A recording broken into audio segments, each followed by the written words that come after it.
मित्रांनो, देशाची बदललेली हवा आणि जनतेचा बदललेला मूड आता स्पष्ट सांगू लागलाय। त्यानंतर 2024चे जो लोकसभेचे निकाल आले होते तर ते निकाल सुद्धा हे स्पष्ट सांगत होते की जनतेचा कौल आता बदलू लागलेला आहे।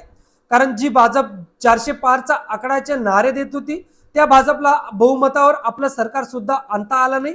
त्यांना फक्त 240 जागांवर समाधान मानावं लागलं। त्यामुळे आता हे स्पष्ट दिसून येत आहे की देशातील राजकीय वातावरण एक कुठेतरी काँग्रेस आणि इंडिया आघाडीकडे झुकू लागलेला आहे। त्यानंतर गेल्या लोकसभेच्या निवडणुकाच्या वेळीस काँग्रेसने तब्बल 99 जागा जिंकून आपलं पुनरागमन जोरदार केलं होतं।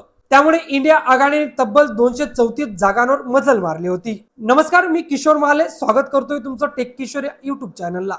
मित्रांनो, आजच्या व्हिडिओमधून आपण जाणून घेणार आहोत की देशाची हवा आता बदलते। मी हवाबद्दल बोलत नाही तर देशाची जी राजकीय हवा आहे तर ती राजकीय हवा आता बदलते। तर या विषयावर आपण आज सविस्तर माहिती जाणून घेणार आहोत।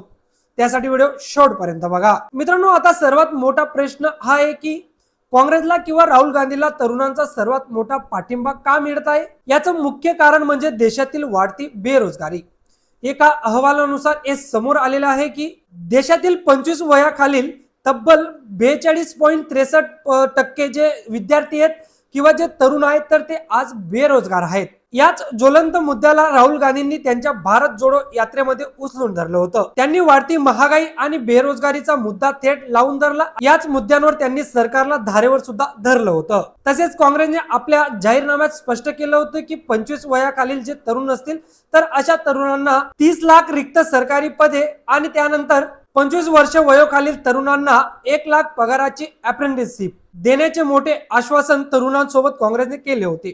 त्यामुळे कुठेतरी तरुणांचा किंवा युवांचा कौल आज काँग्रेसकडे झुकू लागलेला आहे। मित्रांनो, सध्या देशातील भाजप विरोधची जी नाराजगी तर ती फक्त बेरोजगारी पुरती मर्यादित नसून वारंवार होणाऱ्या पेपर फुटी किंवा पेपर लीक या गोष्टींमुळे देखील तरुणांमध्ये प्रचंड संताप व्यक्त होत आहे। अलीकडे ठाकरे बंधूंनी देखील सरकारवर तीव्र शब्दात टीका केलेली आहे। त्यांनी स्पष्ट सांगितलं की विरोधी पक्ष जरी विद्यार्थ्यांच्या खांद्यावर बंदुका ठेवत असतील तर मग तुम्ही विद्यार्थ्यांच्या छात्यावर बंदुका का रोखतात, असा सडेतोड सवाल त्यांनी उपस्थित केला।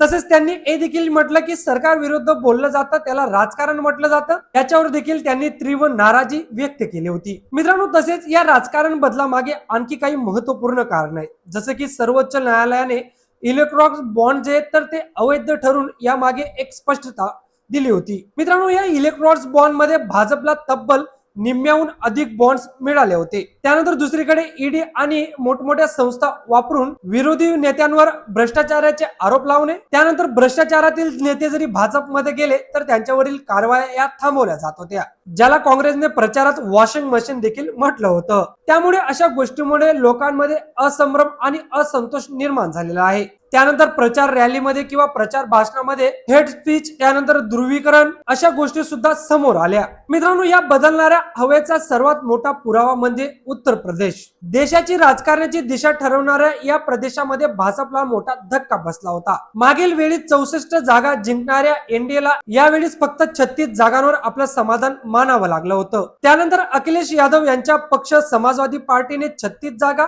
आणि काँग्रेसने 6 जागा जिंकून इथं आपलं वर्चस्व एक कायम केलं होतं। याचाच परिणाम म्हणून 2014 पासून रिक्त असलेलं विरोधी पक्ष नेत्याचं जे पद आहे तर ते राहुल गांधींना देण्यात आलं। मित्रांनो, देशातील लोकांचा कल आणि विशेष तरुणांचा कल आता बदलताना दिसतोय।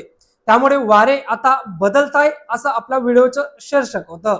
लोक आता मूळ प्रश्नावर मतदान करायला शिकलेले आहेत तर याच्यावरून आपल्याला स्पष्ट दिसून येत आहे। तर मित्रांनो, तुम्हाला काय वाटतं, देशाची हवा खरोखर बदलते का? हा व्हिडिओ जरी माहितीपूर्वक वाटला असेल तर खरोखर लाईक करा आणि अशाच नवनवीन महत्त्वाच्या व्हिडिओसाठी आपलं चॅनल आताच सबस्क्राईब करून ठेवा।